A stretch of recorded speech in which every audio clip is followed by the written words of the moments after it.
Şerek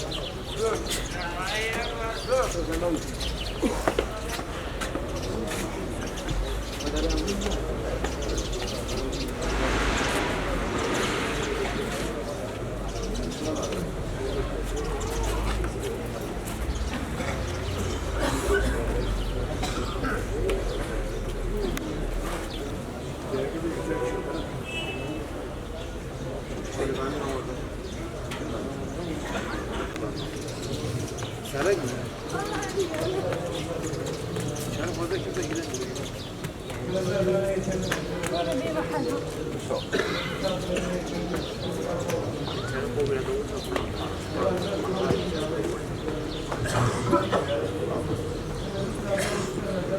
Sağ camiye, sağ camiye yok. Hayatı araysa bana camiye var. Birinci tekbir. Allah'ın ekberle tekbir alıyorum, elleri yana bırakıyorum. İkinci tekbir. Allah'ın ekberle tekbir alıp ellerimizi bağlıyoruz. Ondan sonra tekbir ve secdeleri yapıp ikinci rekata kalkacağız. İkinci rekatta da bu defa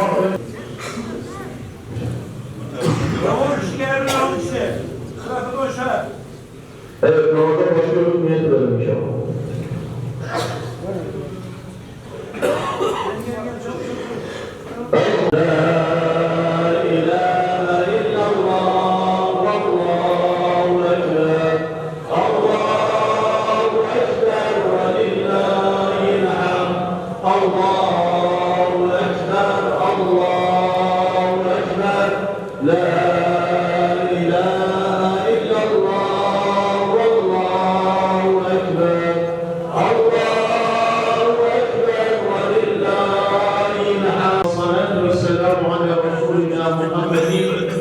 وعلى آله وصحبه أجمعين تعظيما لنبيه وتكريما لشام صفيه فقال عز وجل بالقائل مخبرا وآمرا إن الله وملائكته يصلون على النبي يا أيها الذين آمنوا صلوا عليه وسلموا تسليما اللهم صل على سيدنا محمد وعلى آل سيدنا محمد كما صليت على إبراهيم وعلى آل إبراهيم إنك حميد مجيد اللهم بارك على محمد وعلى آل محمد كما باركت على إبراهيم وعلى آل إبراهيم إنك حميد مجيد. Kıymetli kardeşlerim, bugün bayram bizi biz yapan, bizi millet kılan, milli ve manevi değerlerimizi yaşama ve nesillerimize aktarma günüdür.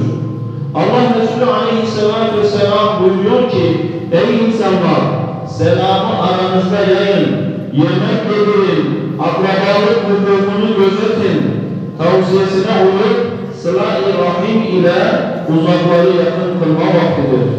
Anne babamızın duasını alma, akraba, komşu ve dostlarımızın hatırlarını gözetme, geçmişlerimizi hayırla yad etme vaktidir. Vereceğimiz hediyelerle çocuklarımızı bayramın neşesine ortak kılmak, zihinlerinde güzel izler bırakma vaktidir. Hanelerimizden başlayarak sokaklarımıza, şehirlerimize, ülkemize ve bütün dünyaya iyiliği, huzur ve güveni taşıma vaktidir. Değerli kardeşlerim, bugün bayram, günahlarımıza tövbe etme, Allah'ın rahmet ve mağfiretine sığınma zamanıdır. Hastalarımızı, yaşlılarımızı ve kimsesizleri ziyaret etme, gönüllerini alma zamanıdır. Müminler ancak kardeştirler. Öyleyse kardeşlerimizin arasını düzeltin, ayet-i kerimesini hayatımıza aktarma zamanıdır. Aramızdaki dargınlıkları bitirme, küskünlüklere son verme, kardeşlik bağlarımızı sağlamlaştırma zamanıdır. Başta Filistin olmak üzere savaş mağduru kardeşlerimizin acılarını yüreklerimizden hissetme, maddi ve manevi imkanlarımızla onların yanında olma zamanıdır. Aziz kardeşlerim, Kurban Bayramı'nın ruhumuza ferahlık, işlerimize bereket, ailelerimize birlik, ümmeti Muhammed'e birlik getirmesini Allah'tan niyaz ediyorum. Hutbemizi Allah Resulü Aleyhisselatü Vesselam'ın şu tavsiyesiyle bitiriyoruz.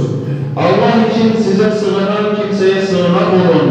Allah için sizden bir şey isteyene verin. Sizi davet edene icabet edin. Size bir iyilik yapana iyilikte bulunun.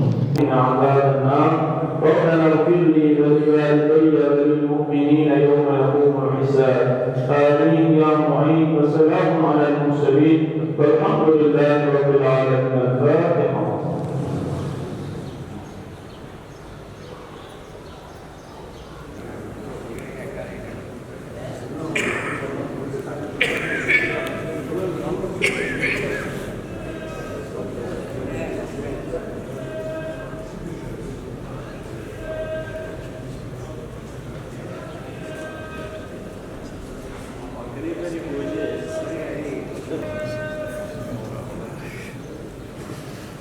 عرفات تاج مبارك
Hadi,